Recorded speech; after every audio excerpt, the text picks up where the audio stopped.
From the National Newsroom of the Canadian Press, I'm Jason White. The FBI confirms Canadian athlete turned fugitive Ryan Wedding has been arrested in Mexico and taken to the United States. He went from an Olympic snowboarder to the largest narco trafficker in modern times. FBI Director Kash Patel says Wedding is accused of running a murderous international drug ring. The 44-year-old from Thunder Bay, Ontario, had been on the run for years. Wedding was placed on the FBI's top 10 most wanted list last year. RCMP Commissioner Michael Duhaime says the arrest is a result of trusted partnership with American and Mexican authorities helping in the case. Our communities, our countries are much safer with the arrest of Ryan Wedding. The RCMP have said that Wedding faces separate drug trafficking charges in Canada that date back to 2015. Brenda Molina Navidad, The Canadian Press. A Liberal cabinet minister and former armed forces member is dismissing U.S. President Donald Trump's comments about NATO in Afghanistan as false.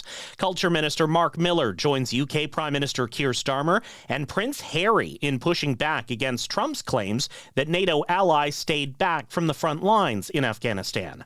Some 158 Canadian Armed Forces members were killed in Afghanistan in an operation that was launched in response to the September 11th terrorist attacks.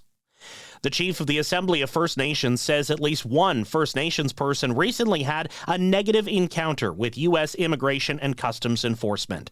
Cindy Woodhouse-Nepenak says ICE actions are a violation of the treaty that guarantees the free passage of First Nations peoples over the border. We call on Trump's administration to fully uphold First Nations people to cross the border without harassment or undue hindrance.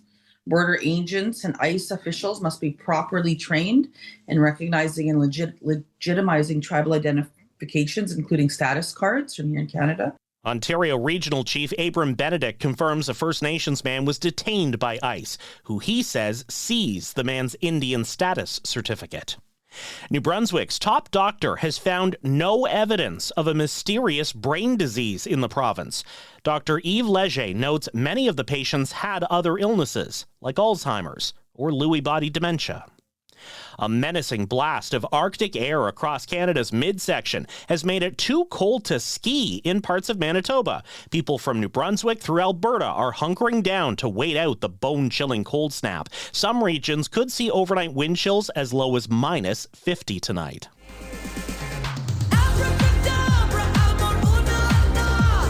Lady Gaga is among those vying for their moment in the spotlight at this year's Grammys. She's been predicted to take home a trophy. Kendrick Lamar leads the nominations pack. The 68th Grammy Awards will be held in Los Angeles, February 1st. This is the Canadian Press.